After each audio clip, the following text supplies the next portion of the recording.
नमस्कार, मैं राकेश परमार और आप देख रहे हैं महत्वपूर्ण मुद्दा। मित्रों, आज का महत्वपूर्ण मुद्दा है कि महाकुंभ में सब ठीक है। तो तुरंत जवाब है, हाँ बिल्कुल ठीक है। ठीक क्यों नहीं होगा? अभी की जो सरकार है वो ठीक ठाक कर देने वाली सरकार है। अगर कहीं कुछ बिगड़ भी रहा है तो उसको ठीक कर देने वाली सरकार है, तो ठीक ही है। लेकिन मेरी जो चिंता है वो इस बात की है कि जो आज अग्नि प्रज्वलन हुआ है वो साजिश है, लापरवाही है या अनहोनी है, वो ना चाहते हुए हो जाती है। इन्हीं तीनों पर थोड़ी देर आपके सामने अपनी बात रखूंगा। आपसे प्रार्थना करता हूं कि एक तो आप इस वीडियो के अंत तक बने रहें और दूसरा इसे लाइक करें, इस चैनल को सब्सक्राइब करें और इसे अपने सभी समूहों में साझा करें, क्योंकि साझा करने से समस्या अपने समाधान को प्राप्त करता है और जब वो समाधान को प्राप्त करेगा वो समाप्त होगा। देश दुनिया में जितनी समस्याएं हैं वो मेरे एक दिन के बोल देने से समाप्त नहीं होगी, यह मुझे पता है। लेकिन एक दिन जरूर होगी, यह भी मुझे पता है। और उसी दिन के इंतजार में मैं रोज आपके सामने एक मुद्दा महत्वपूर्ण बना करके आपके सामने रखता हूं और आपसे प्रार्थना करता हूं कि कृपया मुझे अपना आशीर्वाद दें, अपना आशीर्वाद मेरे ऊपर बनाए रखें। चर्चा कुंभ की। मित्रों, कुंभ में जो आज पंडाल में आग लगा वो एक साधारण जगह पर आग नहीं लगा था। हालांकि आग कहीं भी लग सकता है, आग कहीं भी लगाया जा सकता है और लापरवाही किसी से भी हो सकती है, क्योंकि तीन ही कारण होगा। या तो किसी ने आग लगा दिया, या आग लग गया, या लापरवाही से आग लग गया। इन तीनों ही कारणों से। लेकिन जिस जगह पर आग लगी है वो जगह बड़ा महत्व, वो गीता प्रेस है। गीता प्रेस के विषय में आप सबको पता होगा, मैं क्या कहूं कि वो दुनिया भर में सनातन धर्म के प्रचार में लगी है। वो ना तो मुनाफा करती है, ना ही घाटे में आती है। नो प्रॉफिट नो लॉस पर धार्मिक पुस्तकों का वितरण करती है, धार्मिक पुस्तकों का छपाई करती है और बेचती है। धार्मिक पुस्तकों की जो गीता प्रेस का साख है वो कहीं नहीं है। आप कोई धार्मिक पुस्तक गीता प्रेस का ले और किसी और प्रेस का ले तो उसके क्वालिटी में और उसके कीमत में आप फर्क पड़ जाएगा कि यह गीता प्रेस का है। मतलब निस्वार्थ भाव से सनातन धर्म के प्रचार प्रसार में किसी भी संस्था से ज्यादा गीता प्रेस अपना काम कर रही है। आग उसी के पंडाल में लगा है। मतलब सोर्स को समाप्त करने का प्रयास हुआ है, अगर यह साजिश है तो। और अगर लापरवाही है तो ऐसे लापरवाह लोग गीता प्रेस में कैसे आ गए, यह भी विषय है जांच का, सोचने का, समझने का। और अगर अनहोनी है तो क्यों नहीं इस पर नियंत्रण पाया गया कि ऐसी चाक चौबंद व्यवस्था की गई कि अनहोनी ना होता। मैं चिंता क्यों कर रहा हूं? हमारे इतिहास है कि जब आक्रांता हमारे देश में आए तो उन्होंने सबसे पहले हमारे शिक्षा को, हमारे धार्मिक पुस्तकों को समाप्त करने का प्रयास किया। नालंदा विश्वविद्यालय को महीनों तक जलाते रहे, क्योंकि वहां पर शिक्षा का स्रोत पुस्तकों में बनता। और तब के विद्वानों ने यह विचार किया कि भाई यह कैसे संरक्षित किया जाएगा, ये तो सारे जला देंगे, या तो गर्दन काट रहे हैं या फिर पुस्तक जला रहे हैं। तो उन्होंने अपने महिषियों को बुलाया कि भाई सुनो, पुस्तक जला देंगे, तुम्हारे दिमाग को तो नहीं ना जला सकते, तुम्हारी याद को तो नहीं ना जला सकते, तो तुम याद करो, कंठस्थ कर लो।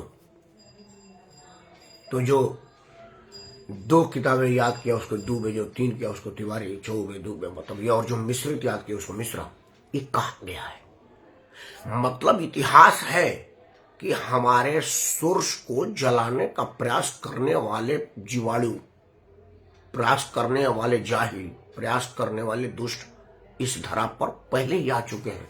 तो क्या उनका अवशेष आज भी है जिन्होंने यह प्रयास किया कि गीता प्रेस को जला दिया जाए ताकि सनातन के प्रचार प्रसार का जो एक मूल जड़ है वो समाप्त हो, कम हो, खत्म हो, हतोत्साहित हो?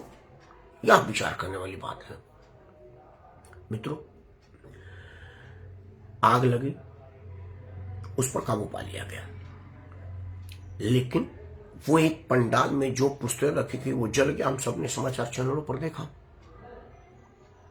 मेरी आशंका क्यों है यह आप पहले जानिए। देखिए, कुंभ वर्षों से आ रहा है, होता हुआ आ रहा है, और हर बार तब के राजाओं ने या शासनाध्यक्षों ने या सरकारों ने अपने स्तर से मैक्सिमम प्रयास किया।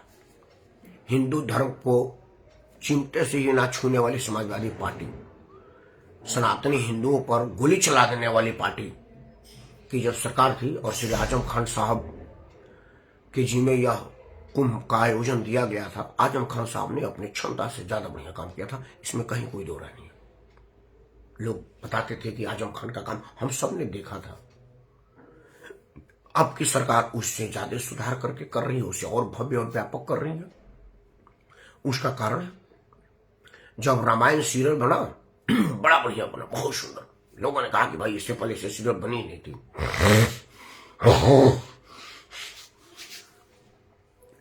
लेकिन जब महाभारत बना तो वो रामायण की सीरियल की जो कमियां रह गई थी, जैसे उसमें तीर धनुष ऐसा लग रहा था जैसे बच्चों को खिलौना है, तो महाभारत में उसको और व्यापकता दी गई, महाभारत और ज्यादा हिट हुआ।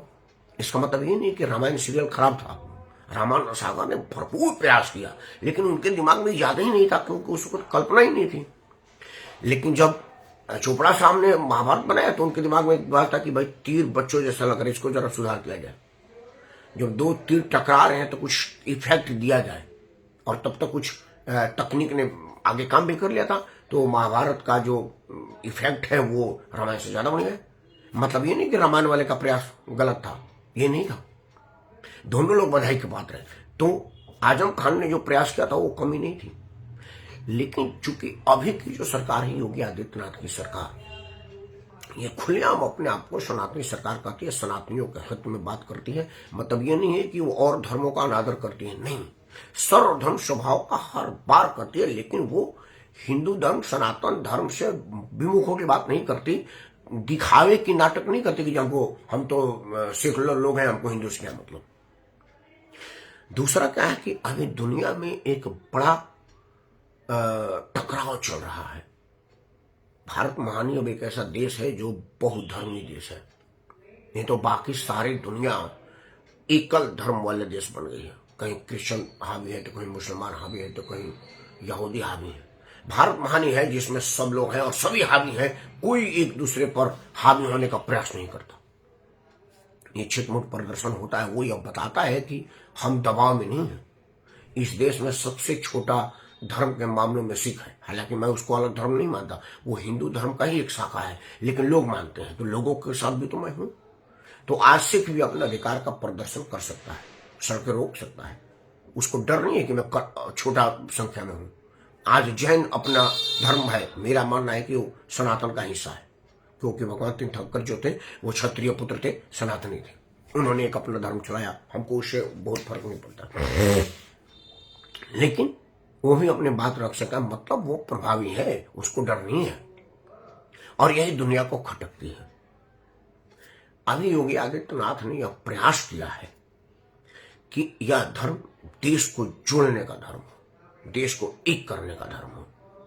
आपने देखा हो कि एक मुसलमान भी आकर के त्रिपुंड लगाए हुए स्नान कर रहा है, एक मुस्लिम महिला जलपान कर रही है पावन प्रयागराज के जल का, एकता का मिसाल दिया जा रहा है।